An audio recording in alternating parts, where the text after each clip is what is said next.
এটা আমার ইউটিউবের প্রথম ভিডিও। আমি আজকে রান্না করছি গরুর মাংস।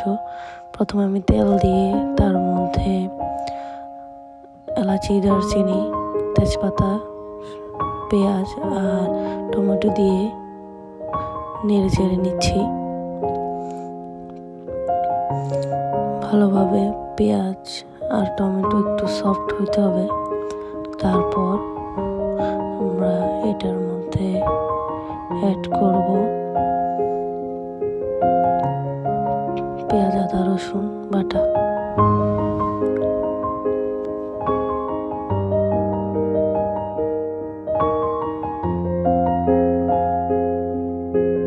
দিয়ে দিয়েছি। হয়তো বা স্কিপ হয়ে গেছে, এই ভিডিওটা নেওয়ার কথা মনে ছিল না। তারপর আমরা এটাতে অ্যাড করব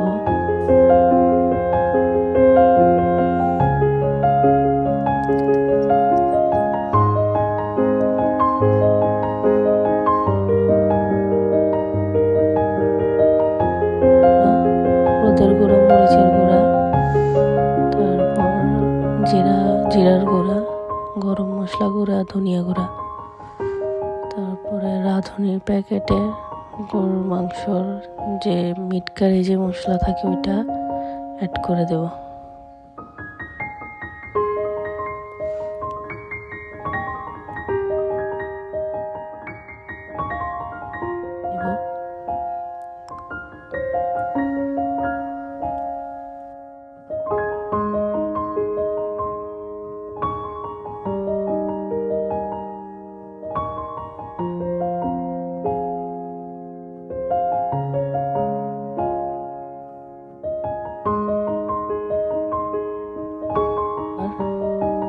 ভালোভাবে নেড়ে চেড়ে পানি দিয়ে দেব। পানি দিয়ে একটু কষিয়ে নেব।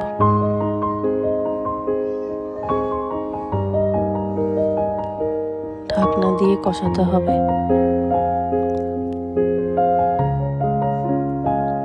ঢাকনা দিয়ে কষিয়ে উঠিয়ে কষানো হয়ে যাওয়ার পর তেল উপরে উঠে আসবে। তারপরে ভালোভাবে নেড়ে চেড়ে মশলাগুলো মিক্স করে তার মধ্যে গরুর মাংসগুলো দিয়ে দিতে হবে। ধুয়ে রাখা গরুর মাংসগুলো দিয়ে দিতে হবে। তারপরে ওগুলো নেড়ে চেড়ে মিক্স করে নিতে হবে। ভালোভাবে নেড়ে চেড়ে মিক্স করে দিয়ে গরম আছে চুলার আগুন বাড়িয়ে দিয়ে ঢাকনা দিয়ে ভালোভাবে গরুর মাংস থেকে পানি ছাড়া পর্যন্ত অপেক্ষা করতে হবে।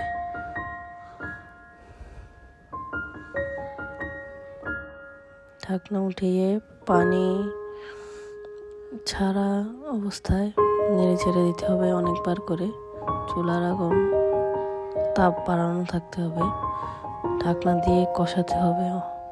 অনেকক্ষণ ধরে কষাতে লবণ দিতে হবে। কষানোর পর লবণ দেওয়ার পর আবার ঢাকনা দিয়ে রেখে দিতে হবে। তারপর আবার নেড়ে ছেড়ে দিতে হবে, কারণ গরুর মাংস হতে একটু টাইম লাগে। যেহেতু এটা ফ্রিজে ছিল, একটু কষতে সময় লাগে। তারপর নেড়ে চেড়ে মিশিয়ে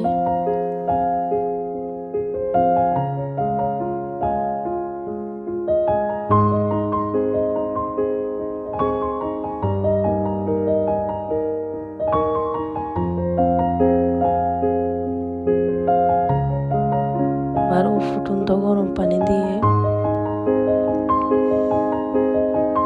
এগুলো আরো একটু রান্না করতে হবে।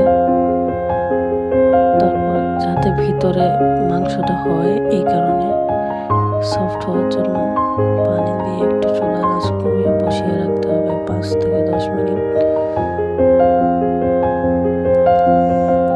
তারপর হয়ে গেলে এর মধ্যে পেঁয়াজ, রসুন কুচি ভেজে ফোড়ন দিয়ে দিতে হবে। ফোড়নটা দেওয়ার কারণে কি হয়, রান্নাটা অনেক মজা লাগে। এই জন্য ফোড়নটা দিলে ভাল লাগে। এই জন্য এই যে ফোড়নটা দিয়ে দিলাম।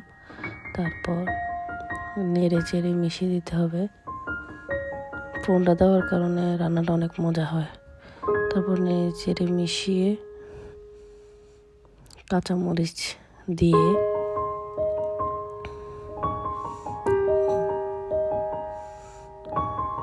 রান্নাটা হয়ে যাবে। ব্যাস, গরুর মাংস তৈরি।